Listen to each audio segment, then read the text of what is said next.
જી હવે હાલમાં આપ બધા જોઈ રહ્યા છો કે અત્યારે જે અમારી લડત ચાલુ જ છે બેનો દીકરીઓની સ્વાભિમાનની. હવે અત્યારે તો મને એવું નથી લાગી રહ્યું કે સ્વાભિમાનની લડત ચાલુ છે. જે રૂપાલાભાઈએ બફાટ કરી હતી પણ રૂપાલાભાઈનો તો વિરોધ રહેશે જ, પણ જે અત્યારે આવી ગયું છે એ રાજકારણ આવી ગયું છે. હવે અત્યારે પક્ષ આવી ગયા છે ભાજપ ને કોંગ્રેસ. તો હાલમાં જ અત્યારે રાહુલ ગાંધી બોલ્યા છે કે અમારા રજવાડા વિશે બોલ્યા છે રાહુલ ગાંધી, અને ઉમેશભાઈ પણ બોલ્યા છે. તો રાહુલ ગાંધીને હું પૂછવા માંગુ છું, પહેલા આપનું મોસાળ મને કહો કે કઈ જગ્યાએ છે, અને ઉમેશભાઈને પણ પૂછવા માંગુ છું કે આપના જે નેતા છે જે અત્યારે જેલમાં છે તો એ કઈ શાક બકાલું તો વેચતા નહોતા, તો એને જેલમાં નાખવામાં આવ્યા. તો વિરોધ બધાનો કરવો જોઈએ, અને ક્ષત્રિય સમાજે એટલું વિચારવું જોઈએ કે આપણી જે સ્વાભિમાનની લડાઈ હતી એ ફોર્મ રૂપાલાભાઈએ ભર્યું ન ભરવા દેત ને ત્યાં સુધીની ક્ષત્રિય સમાજની લડાઈ હતી. અત્યારે ક્ષત્રિય સમાજને હાથો બનાવવામાં આવે છે, અને અત્યારે આ બધી લડાઈ એક રાજકારણ થઈ ગયું છે. તો વિચારવું જોઈએ અને વિરોધ બધાનો કરવો જોઈએ. શું કામ ખાલી ફક્ત ને ફક્ત આપણે રૂપાલાનો કરી જ છીએ, રૂપાલાભાઈનો વિરોધ બરાબર છે, પણ સામાજિક લડાઈ આપો. વોટ અત્યારે આપણે તો પછી કોઈને નો આપો બીજેપીને, નો કોંગ્રેસને, નો આપને, કોઈને વોટ નો આપો. આપણે જો તમારે બેનું દીકરીઓની સામાજિક લડાઈ લડવી હોય તો, બાકી કોઈનો હાથો બનતા નહીં. આ બધા હાથો બનાવે છે, અને કાલ સવારે બધા પોતપોતાના રોટલા શેકી અને ઘર ભેગા થઈ જવાના છે. કોઈ મામેરાઈ ભરવા નહીં આવે. આ તો બધી વાતું છે. હવે બધા વધારે સંખ્યામાં બહાર નીકળ્યા છે. પહેલાં જે શરૂઆત અમે કરી હતી ત્યારે ઓછી સંખ્યા હતી, ત્યારે બધાને ડર લાગતો હતો.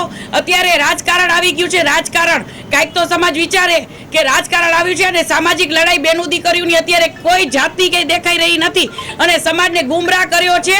તો સંકલન સમિતિને જે લડાઈ આપવી હતી, અત્યારે જે મહાસંમેલનો કરે છે, આ કરે છે, એનો કોઈ જાતનો કોઈ આમાં સામાન્ય માણસ પીસાશે. અને બધાએ આખા ક્ષત્રિય સમાજને આ બેન દીકરીઓ અમે કહીએ છીએ કે લડત આપો, અમે તમારી સાથે જ છીએ, પણ સામાજિક લડત આપો. ક્યાંક ને ક્યાંક આપણો સમાજ હસીપાત્ર બની ગયો છે. રાહુલ ગાંધી પાસે કેમ સંકલન સમિતિ માફી નથી મંગાવતી કે તેના વિશે કોઈ નિવેદન નહીં? હાજી, બસ અમે એ જ વિચાર કરી રહ્યા છીએ કે સંકલન સમિતિ અત્યારે કેમ ચૂપ બેઠી છે. જો રૂપાલાભાઈ જે બોલી ગયા છે તો એનો વિરોધ 100% અમે કરી જ રહ્યા છીએ. તો ભાઈ રાહુલ ગાંધીનો પણ વિરોધ કરવો જ જોઈએ કે આ રૂપાલાભાઈએ તો 3 વખત માફી પણ માગી છે, બરાબર છે, પણ છતાંય અમારો વિરોધ હજી ચાલુ જ છે. તો રાહુલ ગાંધી પાસે એક વખત તો માફી મગાવો. સંકલન સમિતિ ઝંડા લઈને બેસી જાય છે. આ આંદોલને અમને પૂરું સરખું કરવાય ન દીધું, એ પણ સમાજને ગુમરાહ કરી નાખ્યો. તો હવે સંકલન સમિતિને હું કહું છું, જે 5 તત્વો આગળ આવીને બોલે છે, મીડિયામાં હાઇલાઇટ થાય છે, એ લોકોને હું કહું છું કે અત્યારે રાહુલ ગાંધી પાસે એક વખત તો માફી મગાવો. તમે કેમ કોંગ્રેસ તરફ થઈ ગયા? અત્યારે કોંગ્રેસ ભાજપ જોવાનું છે. અને આ ભાજપમાં તો ફક્ત ને ફક્ત આપણે રૂપાલાભાઈ વ્યક્તિગત જ પહેલેથી વિરોધ કરતા હતા. તો આખા હિન્દુત્વને અત્યારે તમે ગુમરાહ કરી નાખ્યું. આખું હિન્દુત્વને લઈને ચાલવું જોઈએ આપણે, બરાબર છે. મોદી સાહેબે જે આપણા હિન્દુત્વ માટે જે કામ કર્યા છે ને, એને ભૂલવા ન જોઈએ. બેનું દીકરીઓ અડધી રાતે બહાર નીકળી શકે છે બેનું દીકરીઓ માટે. અને જે આયુષ્યમાન કાર્ડ જે 10 લાખ જે આપણે ગરીબો માટે અત્યારે છે, તો એના પેટમાં પાટા મારવા ગયા છો તમે લોકો. તો સંકલન સમિતિને હું પ્રશ્ન પૂછું છું કે રાહુલ ગાંધીનો વિરોધ શું કામ નથી કરતા આપ લોકો? જી આ ચોક્કસપણે કોંગ્રેસ સમિતિ જ છે ને, કેમ કે જે પક્ષમાં તમે અત્યારે બેઠા છો એ પક્ષનું પણ બોલવું જોઈએ, તો જ તમે લોકો સાચા કહેવાઓ. મને એમ કહેતા હતા કે પદ્મિનીબાએ બીજેપીનો કેસ પહેર્યો છે, પદ્મિનીબા અત્યારે બીજેપી પાર્ટી સાથે છે. તો પદ્મિનીબા સાચા હતા, બીજેપી પાર્ટીમાં હતા ને, છતાંય બીજેપી પાર્ટીનો મેં વિરોધ કર્યો અને બીજેપીમાંથી મેં રાજીનામું આપ્યું. તો અત્યારે તમે લોકો કોંગ્રેસ પક્ષમાં છો તો શું કામ રાહુલ ગાંધીનો વિરોધ નથી કરતા? સાચા હોય તો વિરોધ કરો. શું લાગે છે હવે આ સમિતિ કેના માટે કામ કરી રહી? સમિતિ પોતાના જે 4-5 તત્વો છે ને એ પોતાના રોટલા શેકવા માટે જ કામ કરે છે. કોઈને કોઈ બેનું દીકરીઓના સ્વાભિમાનની નથી પડી. આ સમાજને વિચારવાનું છે, અને સમાજ તો 80% જાણે જ છે. 20% એવા લોકો છે કે જે એ લોકોનું કીધું કર્યા રાખે છે. બાકી બધાને અંદર ખબર છે કે સંકલન સમિતિના 4-5 તત્વો પોતાના રોટલા શેકવા માટે કરે છે, નહીં કે બેનું દીકરીઓની સ્વાભિમાનની લડત લડે છે. વિરોધ હવે ગામડે પહોંચી ગયો છે, તો એને કઈ રીતે તમે જોઈ રહ્યા છો? કારણ કે બધી જગ્યાએ ક્ષત્રિય સમાજ અત્યારે વિરોધ કરી રહ્યા છે, ભાજપનો વિરોધ કરી રહ્યા છે. જી હા, ચોક્કસપણે હવે એમાં એવું થયું છે બધાય સ્વયંભૂ નીકળી ગયા છે. અને સંકલન સમિતિએ તો શું છે, ખાલી દેખાવ પૂરતું કરી નાખ્યું. અને અત્યારે જે પહેલા એમ કહેતા હતા કે પદ્મિનીબા આખા સમાજને, જ્યારે મારું આંદોલન વ્યવસ્થિત હતું ત્યારે એવું કહેતા હતા કે પદ્મિનીબા આખા સમાજને એમ કે ઉશ્કેરાવે છે ને આ કરે છે. તો અત્યારે તમે લોકો શું કરી રહ્યા છો? વ્યક્તિગત લડાઈની બદલે આખા ભાજપના વિરોધ થઈ ગયા. શું કામ? આખું બીજેપી પાર્ટી શું કામ ભાઈ? બરાબર છે, ખાલી ફક્ત ને ફક્ત રૂપાલાભાઈનો વિરોધ કરો. શું કામ આખું આ બધાને ગુમરાહ કરી રહ્યા છો? ટિકિટો માટે લડો છો તો પહેલેથી જ કેવું હતું તો તમારામાં તેવડ હતી ને તો ટિકિટો માટે પોતાને પર્સનલી લડી લેવાય, નહીં કે બેનું દીકરીઓના સ્વાભિમાનની લડતને ગુમરાહ કરી અને પોતાના રોટલા શેકો છો. શરમ આવી જોઈએ, શરમ. હવે મને મત આપો, એના સરકાર કરશો હવે, કારણ કે ભાજપ, કોંગ્રેસ અને આમ આદમી પાર્ટી ત્રણેય ક્ષત્રિય સમાજનું અપમાન કર્યું. જી જી, હવે તમે કોને મત આપવા માટે પ્રચાર કરશો? હું તો ક્ષત્રિય સમાજને એ જ કહેવા માંગુ છું કે જો આપણે બેનું દીકરીઓના સ્વાભિમાનની લડત લડતા હોય અને સાચા હોય તો આપણે કોઈને વોટ જ નથી કરવો. આપણી સત્તા આપણી પાસે રાખો, બુથ જ ન હોવા જોઈએ. નહીં ભાજપને વોટ, નહીં કોંગ્રેસને વોટ, ને નહીં આપને વોટ. જો તમે સ્વાભિમાનની લડત લડતા હોય તો, બાકી રાજકારણ કરતા હોય તો રાજકારણ કરો, બાકી કોઈને ફાયદો નથી. કોંગ્રેસને વોટ દેવાથી ફાયદો કોઈ જાતનો ક્ષત્રિય સમાજને નહીં થાય, એટલું યાદ રાખજો. બધા પોતપોતાના રોટલા શેકીને ઘર ભેગા થઈ જવાના છે, કોઈ મામેરા ભરવા નથી આવવાના. અને સંકલન સમિતિના 5 તત્વો કોઈ ફોન નથી ઉપાડવાના, એટલું યાદ રાખજો. એના સંકલન સમિતિ કોના ઈશારે કામ કરતી લાગે? શું લાગે હવે અચાનક કોંગ્રેસ તરફથી? હવે અમે તો અમારો લગભગ 70% સમાજ એમ કહી રહ્યો છે કે આ સંકલન સમિતિ ખબર નહીં ક્યાંથી આવી ગઈ, જે અમારું આંદોલન. અને સંકલન સમિતિ 5 તત્વોનું કામ એવું છે કે જે સારું કામ કરતા હોય છે એને સાઈડ લાઈન જ કરે છે. મને ત્યાંથી પણ મેસેજ છે અમદાવાદથી કે સંકલન સમિતિના 4-5 તત્વો એવું છે કે અમે જેમ કહી એમ જ કરો, તમે જેમ કરો હું પણ તમારી સાથે હાલો અત્યારે છું, કે તમે જેમ કહો એમ જ કરીએ. પણ તમે જે કીધું ને એમાં આંદોલન કંઈ કર્યું નહીં અને આંદોલનને આખો ગુમરાહ કરી નાખ્યો. તો આવા કામ ન કરાય ને આવા ઝંડા ન લેવાય. આ આખા ક્ષત્રિય સમાજની પથારી ફેરવી નાખી, બેનું દીકરીઓના સ્વાભિમાનની લડતની આખી પથારી ફેરવી નાખી. અને કાલ જીતશે તો કોંગ્રેસ જીતશે અને ભાજપ જીતશે. હું નથી માનતી કે અમારા ક્ષત્રિય સમાજની બહેનોની લડત જીતશે. બેન, તમે શું માનો છો? કારણ કે સંકલન સમિતિ સ્પષ્ટપણે અનેકવાર એવું કહ્યું કે પદ્મિની બાનું આ નિવેદન છે વ્યક્તિગત નિવેદન હોય, કોઈ સમાજનું નિવેદન નથી. તો આને લઈને શું કહેશો તમે? જી હા, એ લોકોએ તો છે ને આખા સમાજને ગુમરાહ કર્યો છે. અને અત્યારે શું છે કે દરેક ગ્રુપમાં એ લોકો એવું વાયરલ કરે છે કે જે અમે કહીને એવું જ કરજો. કોઈ પણ બીજું વ્યક્તિ તમને અને આખા સમાજને સુવડાવી દીધો હતો.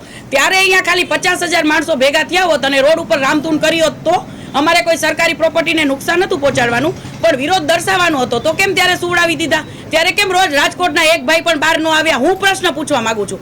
સાચી લડત તો ત્યારે જ પતી ગઈ, ફોર્મે ભરાવી દેવાનું, પછી ટિકિટ અત્યારે 29 તારીખે રદ ન કરે ન થઈ તો કોઈ ફોર્મ ભરે પછી કોઈ પણ વ્યક્તિ ફોર્મ પાછું ખેંચે નહીં. એટલું આપણા ક્ષત્રિય સમાજોને બધાને વિચારવાનું હોય. આ સંકલન સમિતિ ઉપર રહ્યા, સંકલન સમિતિ એવું કીધું કે 29 તારીખે ટિકિટ રદ થઈ જ જશે, નહીં થાય તો અમે જોવા જેવી કરશું.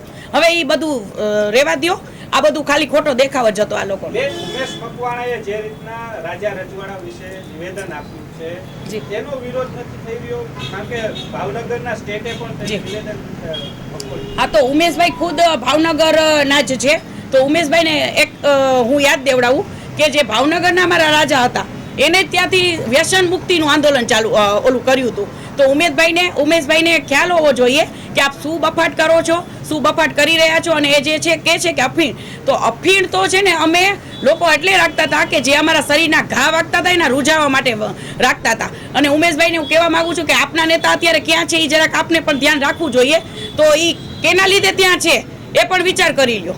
જી, કોના માટે કહો છો આ શબ્દ જે તમે કહો છો ઉમેશભાઈ મકવાણા તેમના નેતા ક્યાં છે અત્યારે, શું આખી હકીકત? જે એના નેતા કેજરીવાલ છે બરાબર, એ અત્યારે જેલમાં છે. તો શાક પકાલું નતા વેચતા, એ જે કરતા હતા, હું અભદ્ર ભાષા અત્યારે આમાં નહીં બોલી શકું, જે એ કરતા હતા એના લીધે એ જેલમાં છે. અત્યારે કઈ એમનેમ તો જેલમાં છે નહીં. તો જી, એમ કહે છે ઉમેશ મકવાણા કે હું માફી માંગવા પણ તૈયાર નથી. સંકલન સમિતિ શાંતિથી. હા, તો સંકલન સમિતિ હવે સમાજનો ઝંડો લીધો છે હાથમાં, તો માફી મગાવો. આટલું પાવરથી બોલે છે કે ભાઈ હું કઈ રૂપાલાભાઈ નથી, હું તો ઉમેશભાઈ છું. તો આટલું પાવરથી બોલે છે, સંકલન સમિતિ કેમ ડરી ગઈ? સંકલન સમિતિને હવે કરવાનું શું છે? ઝંડો લીધો છે ને, તો હું સંકલન સમિતિને કહીશ કે બધું પૂરું જ કરવું પડશે. અમારા ક્ષત્રિય સમાજની આબરૂ તમારા હાથમાં છે ને આબરૂ પથારી ફેરવશે તો હજી હું પેલા 5 તત્વોને બંગડ્યું ચોક્કસ ફેરાવીશ. 5 તત્વો એ 5 તત્વોને અત્યારે નામ નહીં લઉં. જો અમારા સમાજની આબરૂ જાશે ને તો બંગડ્યું તો આ લોકોને 5 જણાને તો હું પહેરાવાની જ છું. એ અત્યારે હું નામ નહીં આપું, ક્યાંક ને ક્યાંક અમારો સમાજ જ છે. પણ ઝંડો લીધો છે તો ઝંડો એવો લ્યો કે આપણા સમાજનું ક્યાંય ખરાબ ન દેખાવું જોઈએ. આપણા સમાજનું અત્યારે બધા પ્રશ્નો કરી જ રહ્યા છે. જોવો કે ભાઈ કેમ આ એવું કહી ગયા, તો આ કહી ગયા તો શું કામ કહી ગયા, તો જવાબ આપો. શું કામ સુતા છો ઘરે બેઠા? જવાબ આપો. જી ના, મને કોઈ દબાવે એવું કોઈની હિંમતે નથી. આ અભદ્ર ટિપ્પણીઓ કરાવતા હોય છે એ તો કોઈ મને પ્રોબ્લેમ નથી. ઉમેશ મકવાણા માફી નહીં માંગે તો આપના તરફથી આગળ શું કાર્યક્રમ થશે? કારણ કે સંકલન સમિતિ તો હવે કઈ કરવાની નથી. જી, તો પછી હવે એ ક્ષત્રિય સમાજની છે, બરાબર છે. હું તો વિરોધ કરું જ છું ને કરતી રહીશ હંમેશા. હવે એ સમાજને વિચારવાનું છે કે આપણે શું કરવું જોઈએ. સંકલન સમિતિએ તો બધાને ગુમરાહ કરી દીધા છે ને આખા સમાજની પથારી ફેરવી જ નાખી છે. તમે ઉમેશ મકવાણાનો વિરોધ કરવા જશો કે ખાસ? જો ભાઈ, મેં અત્યારે મેન આંદોલન હું કહેવા નથી માંગતી, પણ છતાંય હું કહું છું કે અમે આંદોલનની લડત 15 દિવસ અનશન ઉપર પણ ઉતરી ગઈ, ઉપવાસ પણ મેં કરી લીધા, છતાંય સંકલન સમિતિએ સમાજને એવો ગુમરાહ કરીને મને સાઈડલાઈન કરીને મારી કિંમત નથી કરી. તો સમાજને પણ હું સંદેશો આપવા માંગુ છું, જો મારી કિંમત નથી થતી તો પછી હું સમાજની સાથે જ રહીશ. એકલું શું કામ આંદોલન કરું ભાઈ? સંકલન સમિતિ ઉપર સવાલ ના, સાઈડલાઈન હા, સંકલન સમિતિએ તો પહેલેથી જ, કેમ કે એને એવું જ ઝંડો હાથમાં લેવો તો ઝંડો લીધો, પદ્મિની બા સાઈડમાં વયા જાય ને, તો હું સાઈડમાં વહી ગઈ છું. હવે ઝંડો લીધો છે કરો તો ખરા. તમારા બોલ બદલાઈ ગયા, વચ્ચે ગાયબ હતા, 22 લાખ રૂપિયા લઈ લીધાનો પણ આરોપ. જી ના, હું છે ને મીડિયાથી દૂર રહેવા માંગતી હતી અને મારી તબિયત પણ સારી નથી અને મને સમાજમાંથી એવું કહેવામાં આવતું હતું કે ભાઈ તમે મીડિયાથી દૂર રહ્યો, અમે સંકલન સમિતિ જે અમુક વસ્તુ કરીએ છીએ કરવા દો, એટલા માટે. બાકી કોઈ મેં પૈસા લીધા નથી, એનું મને પ્રૂફ આપે, બરાબર છે. નકર હું માં નાનીનો દાવો પણ કરવાની છું, પહેલાં મને પ્રૂફ આપે. અને હું એ પણ કહું છું કે આ બેન છે એ બેનની હાય લાગશે, 7 પેઢીએ તમારી નહીં ભાઈ ક્યાંય દેખાય, 7 પેઢી તમારી વહી જશે, આવી બધી અફવાઓ ન ફેલાવો. આ બેન છે ને, બેને આ સાચી લડાઈ આપી હતી. અને જાડેજા છે, રમજુબા છે, બંગડી કોને પહેરાવશો? આંદોલન સમિતિમાં 5 વ્યક્તિ છે, જોઈએ બરાબર શું રિઝલ્ટ આવે છે. અને મને તો હવે રિઝલ્ટ પૂરું જ થઈ ગયું છે ને. આમાં બોલે પીટી મામા બોલે, રમજુબા બાપુ બોલે, ઓલા કરણસિંહ બાપુ બોલે, ક્યાં સંતાઈ ગયા બધાય? બોલો. આપણા 100% શું કામ ન પહેરાવો? અમારા સમાજની આબરૂની પથારી ફેરવવાની છે એ લોકોએ, શું કામ નહીં ભાઈ? બરાબર છે, આબરૂની પથારી ફેરવી નાખી. ઓલા ભાઈ આટલું પાવરથી બોલે છે ઉમેશભાઈ કે હું રૂપાલાભાઈ નથી, તેને જવાબ આપો. કેમ આપતા નથી જવાબ? એ બે હું પછી દઈશ, કેમ કે હું એ લોકો જેવી નથી. ક્યાંક ને ક્યાંક બેનું દીકરીઓની હું કોઈ પણ જગ્યાએ ટિપ્પણી કરવા નથી માંગતી, બરાબર છે. એટલે ઈર્ષાનો ભાવ અત્યારે છે કે પદ્મિની બા આગળ આવી ગયા છે અને કેમ નીચે બેસાડવા, કેમ સાઈડ લાઈનમાં કરવા. પણ હું તો મારા કામ જે છે હું કરતી જ રહેવાની છું અને હું કોઈ આવી બધી વાત નથી કરવા માંગતી. હું અત્યારે હવે પહેલી જે લડત મેં આપી હતી એકલી આપી હતી અને હવે અને ત્યારે પણ મારી કિંમત 80% તો થઈ જ છે. પણ હું જે આવા લોકો વચ્ચે આવી જાય છે તો મારા માટે બહુ નડતરરૂપ થઈ ગયું છે. એટલે એકલી તો હવે હું કાંઈ જ નહીં કરું, સમાજની સાથે રહી. મંતવ્ય છે કે ખરેખર ઉમેશ મકવાણાનો વિરોધ થવો જોઈએ કે નહીં? કારણ કે સંકલન સમિતિ તો હવે શાંત થઈને બેઠી. સંકલન સમિતિ શાંત થઈને બેઠી છે, પણ 100% જો આટલું પાવરથી બોલતા હોય કે ભાઈ હું કઈ રૂપાલાભાઈ નથી, તો ક્ષત્રિય સમાજે વિરોધ કરવો જ જોઈએ. શું કામ નથી કરતા એમ? આપણા માટે બધા પાસા સરખા હોવા જોઈએ. ભાજપ કોંગ્રેસને આપણે રાજકારણ જોતું જ નથી. જો લડત આપો છો સ્વાભિમાનની તો સરખી આપો. જી.